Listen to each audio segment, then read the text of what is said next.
حسبي ربي جل الله ما في قلبي غير الله نور محمد صلى الله لا إله إلا الله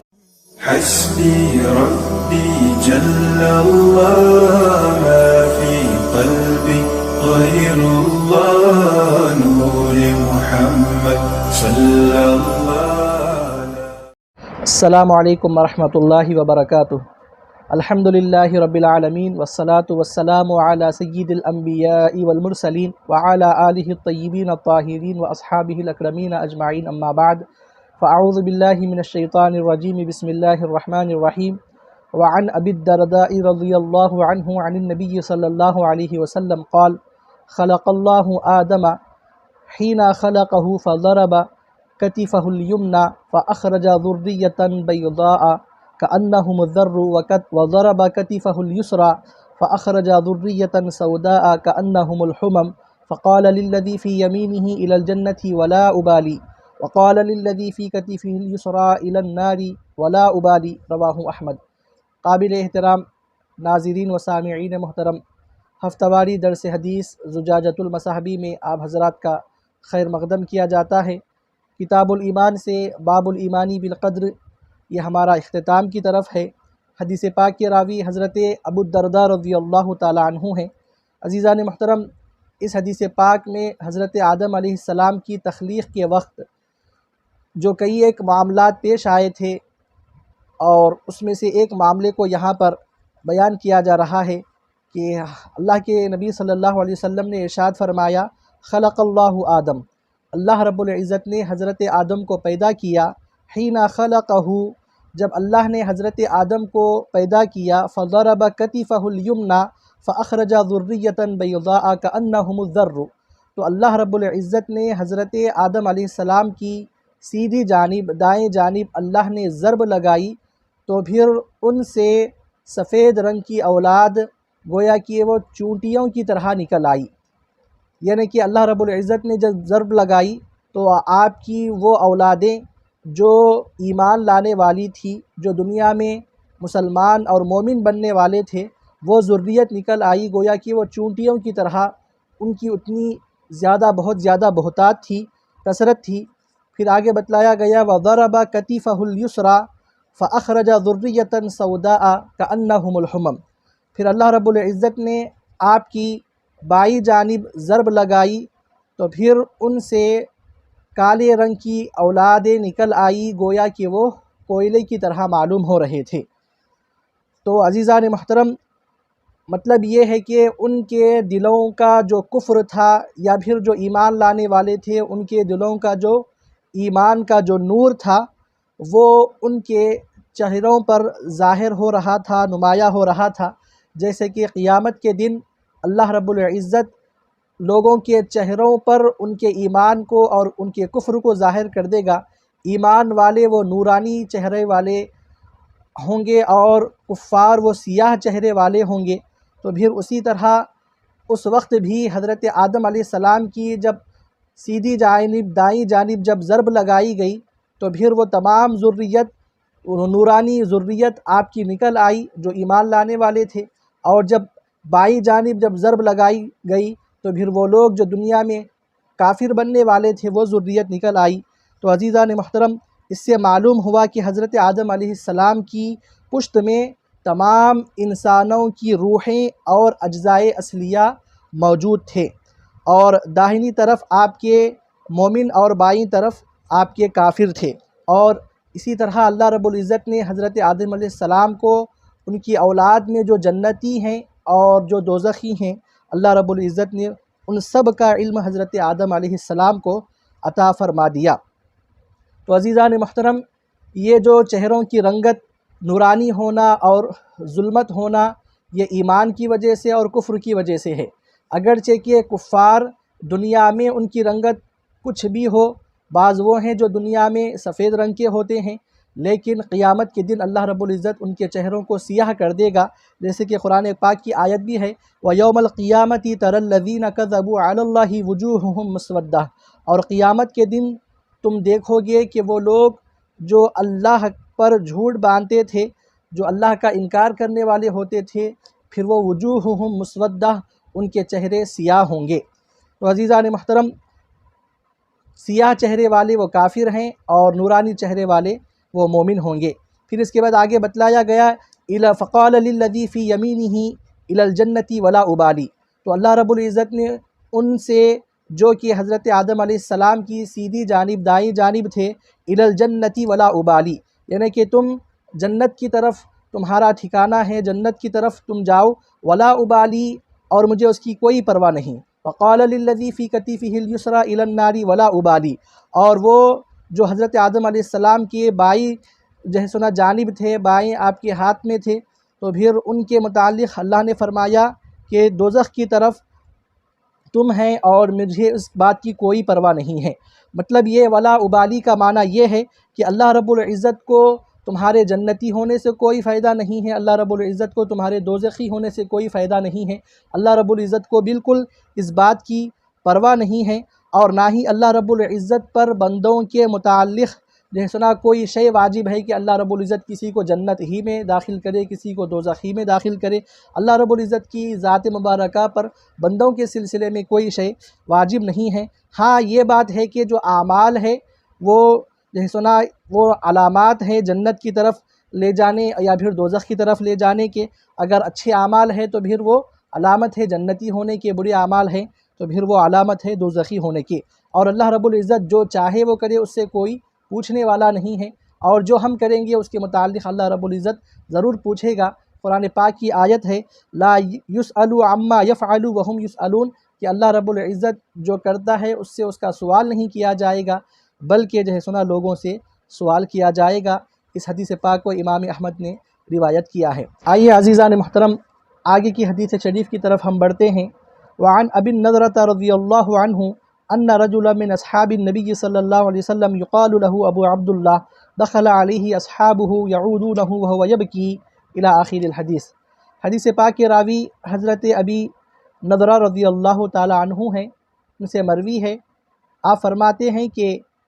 اللہ کے رسول صلی اللہ علیہ وسلم کے اصحاب میں سے ایک شخص، ایک آدمی کہ یقال له ابو عبد اللہ، کہ جن کو ابو عبداللہ کہا جاتا ہے۔ تو یہاں پر جو نام بیان کیا گیا اس شخص یعنی اس صحابی رسول کا یقینی طور پر نہیں کہا گیا، بلکہ یقال له کہا گیا کہ ان کو ایسا کہا جاتا تھا۔ تو عزیزان محترم یاد رکھیے، نام کی جو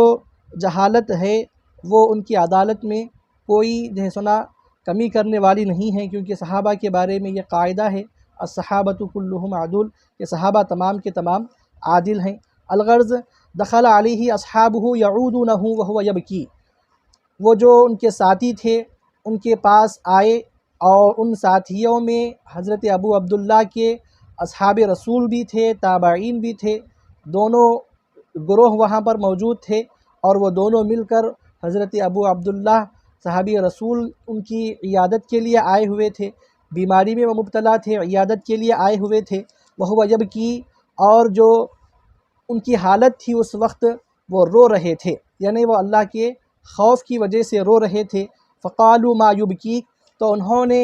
جو عیادت کے لیے آئے ہوئے تھے انہوں نے ان سے پوچھا ما یبکیک، کہ کیا شے ہے جو تم کو رلا رہی ہے اور کیا شے تمہارے رونے کا سبب ہے۔ الم یقل لک رسول اللہ صلی اللہ علیہ وسلم خذ من شاربک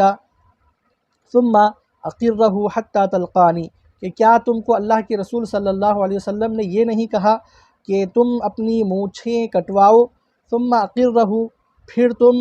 اس پر پابند رہو، حتی تلقانی، یہاں تک کہ تم مجھ سے ملاقات کرو۔ قال بلا، تو وہ صحابی رسول حضرت ابو عبداللہ نے کہا کہ کیوں نہیں، اللہ کے رسول صلی اللہ علیہ وسلم نے فرمایا ہے یہ بات۔ ولیکن سمعت رسول اللہ صلی اللہ علیہ وسلم، لیکن میں نے اللہ کے رسول صلی اللہ علیہ وسلم کو یقول فرماتے ہوئے سنا، ان اللہ عز وجل قبض بیمینہ قبضۃ واخری بالید الاخری، کہ اللہ رب العزت نے اپنے داہنے دست قدرت میں ایک مٹھی لی اور دوسرے دست قدرت میں ایک مٹھی لی، پھر فرمایا وقال ہذہ لہذہ وہذہ لہذہ، یہ اس کے لیے ہے، یعنی کہ سیدھے ہاتھ میں جو مٹھی لی گئی تھی وہ اس کے متعلق اللہ نے فرمایا کہ یہ جنت کے لیے ہے، وَهَٰذِهِ لِهَٰذِهِ، اور دوسرے ہاتھ میں جو اللہ نے مٹھی لی تھی اس کے بارے میں یہ فرمایا کہ یہ دوزخ کے لیے ہے، وَلَا أُبَالِي، پھر اللہ رب العزت نے یہ فرمایا کہ مجھے کسی شے کی پرواہ نہیں ہے، وَلَا أَدْرِي فِي أَيِّ الْخَبْزَتَيْنِ أَنَا، پھر وہ صحابی رسول اللہ کے رسول صلی اللہ علیہ وسلم کے اس فرمان کو سنا کر آپ یہ فرماتے ہیں کہ وَلَا أَدْرِي فِي أَيِّ الْخَبْزَتَيْنِ أَنَا، کہ مجھے نہیں معلوم کہ میں ان دو مٹھیوں میں سے میں کس مٹھی میں میرا شمار ہے، یعنی اللہ نے جو سیدھے دست قدرت میں اللہ نے جو اپنے ہاتھ میں جو مٹھی اٹھائی کیا میرا شمار ان لوگوں میں ہے، یا پھر جو دوسرے ہاتھ میں مٹھی اٹھائی میرا شمار ان لوگوں میں ہے۔ تو عزیزان محترم، یہ صحابی رسول کا جو رونا تھا یہ موت اور جو ہے سنا بیماری یا پھر کسی اور وجہ سے رونا ان کا نہیں تھا، بلکہ ان کے بارے میں بتلایا گیا کہ اللہ کے خوف کی وجہ سے جو ہے سنا وہ رو رہے تھے، کیونکہ اللہ کے رسول صلی اللہ علیہ وسلم کا یہ فرمان ان کے سامنے موجود تھا، ان کے جو ہے سنا دل میں گھر کر گیا تھا کہ اللہ نے سیدھے ہاتھ میں اپنے ایک مٹھی لی، پھر دوسرے ہاتھ میں ایک مٹھی لی، پھر اس کے بارے میں فرمایا کہ یہ جنت کے لیے ہے، پھر دوسرے کے بارے میں فرمایا کہ یہ دوزخ کے لیے ہے۔ تو پھر یہ جو فرمان تھا، پھر یہ فرمان میں ولا ابالی، یعنی کہ اللہ رب العزت یہ فرمائے گا کہ مجھے کسی شے کی پرواہ نہیں ہے۔ تو پھر یہ صحابی رسول کے سامنے اللہ کے رسول صلی اللہ علیہ وسلم کی یہ حدیث موجود تھی کہ جس کی وجہ سے وہ جو ہے سنا اللہ کے خوف کی وجہ سے رو رہے تھے۔ تو عزیزان محترم، تو انہوں نے ان کو آ کر یہ کہا کہ کیا تم کو اللہ کے رسول صلی اللہ علیہ وسلم نے یہ نہیں کہا کہ تم اپنی مونچھوں کو کٹواؤ، پھر اس پر پابند رہو یہاں تک کہ تم مجھ سے ملاقات کرو؟ مطلب یہ ہے کہ وہ صحابی رسول پر اللہ کا جو خوف ہے اس کا غلبہ ہو چکا تھا، اور اس غلبے کی وجہ سے ان کا رونا تھا، یہاں تک کہ وہ اصحاب جو ان کے پاس آئے تھے کئی باتیں بول کر ان کو دلاسا دے رہے تھے۔ کیا تم کو اللہ کے رسول صلی اللہ علیہ وسلم نے یہ بشارت نہیں دی کہ تم جو ہے سنا جنتی ہو، وَكُلًّا وَعَدَ اللَّهُ الْحُسْنَىٰ، اور کیا اللہ کے رسول نے تمہیں یہ بات نہیں بتلائی کہ میری سنتوں پر مداومت کرنے والا جو ہے سنا وہ میرے قریب جنت میں ہوگا؟ تو لہٰذا اللہ کے رسول صلی اللہ علیہ وسلم کے ایک سنت کے بارے میں بھی بتلا دیا کہ کیا اللہ کے رسول صلی اللہ علیہ وسلم نے تم سے یہ نہیں فرمایا تھا کہ تم اپنی مونچھوں کو کٹواؤ اور تم اس پر پابند رہو یہاں تک کہ تم مجھ سے ملاقات کرو؟ تو عزیزان محترم، اسی لیے یہاں پر ہمارے علماء لکھتے ہیں کہ مونچھ جو ہے نا اس کو زیادہ نہیں بڑھانا چاہیے، بلکہ ہونٹوں کا جو کنارہ ہے وہ اتنا حصہ ہم کو نظر آنا چاہیے۔ یہ سنت مؤکدہ ہے، اور بعض علماء نے اس کو واجب تک لکھا ہے، کیونکہ بعض لوگ اس میں کوتاہی کرتے ہیں، لیکن خیال رہے کہ یہ سنت مؤکدہ ہے، اور بعض علماء نے اس کو واجب بھی قرار دیا ہے۔ یعنی کہ اللہ کے رسول صلی اللہ علیہ وسلم کی سنتوں پر عمل کرنا یہ آقا علیہ الصلاۃ والسلام کے ساتھ جو ہے سنا جنت میں رہنے کا سبب اور ذریعہ ہے۔ تو لہٰذا جو بھی شخص سنتوں کو ترک کرے گا تو پھر وہ جنت سے دور ہو جائے گا، آقا علیہ الصلاۃ والسلام کے قرب سے دور ہو جائے گا۔ تو الغرض عزیزان محترم، اس طرح کی کئی باتیں کہہ کر ان کو وہ دلاسا دینے لگے، لیکن وہ اللہ کے خوف کی وجہ سے رو رہے تھے۔ تو پھر عزیزان محترم یاد رکھنا چاہیے، یہاں پر جو ان کا رونا تھا اس وجہ سے نہیں تھا کہ ان کو آقا علیہ الصلاۃ والسلام کی دی ہوئی بشارتوں پر یقین نہیں تھا، بلکہ شارحین یہاں پر لکھتے ہیں کہ ان پر خوف خدا کا غلبہ ہو چکا تھا، کہ اس غلبے کی وجہ سے ہی وہ بشارت بھی بھول گئے تھے، وہ بشارت ان کے ذہن سے نکل گئی تھی۔ تو عزیزان محترم دیکھیے، وہ اصحاب رسول تھے، وہ صحابی رسول تھے کہ ان کو کئی چیزوں کی بشارتیں دینے کے باوجود بھی وہ آخرت کو لے کر اتنا متفکر ہوا کرتے تھے کہ پھر آج ہماری حالتوں پر ہم کو غور کرنے کی ضرورت ہے کہ ہم قدم قدم پر ہر سانس پر جو ہے سنا ہم گناہ کرنے والے ہیں، پھر بھی آج ہم اتنا بے فکر آخرت سے ہو کر بیٹھے ہیں کہ کسی کو آخرت کی پرواہ نہیں ہے۔ لیکن وہ اصحاب رسول تھے کہ کیا کیفیت ان کی تھی کہ اللہ نے جب ان سے جنت کا وعدہ لے لیا، رضی اللہ عنہم ورضوا عنہ کی جو ہے سنا سند جو ہے سنا اللہ نے ان کو عطا کر دی، پھر بھی ان کے متعلق جو ہے سنا ایسی باتیں ملتی ہیں کہ گویا کہ وہ اللہ رب العزت کے خوف کی وجہ سے ہر وقت جو ہے سنا وہ روتے رہتے تھے۔ تو عزیزان محترم،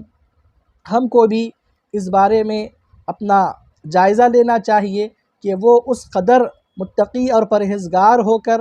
فکر آخرت میں اس طرح مبتلا تھے کہ پھر جو بشارت کی چیزیں تھیں وہ جو ہے سنا بھول جایا کرتے تھے، اور آخرت کا خوف، اللہ کا خوف جو ہے سنا ان پر غالب آ جایا کرتا تھا۔ تو پھر لہذا ہم کو بھی اس طرح کی کیفیت جو ہے سنا پیدا کرنے کی کوشش کرنا چاہیے۔ تو آخر میں اللہ رب العزت کی بارگاہ میں دعا ہے، مولا کریم ہم کو کہنے سننے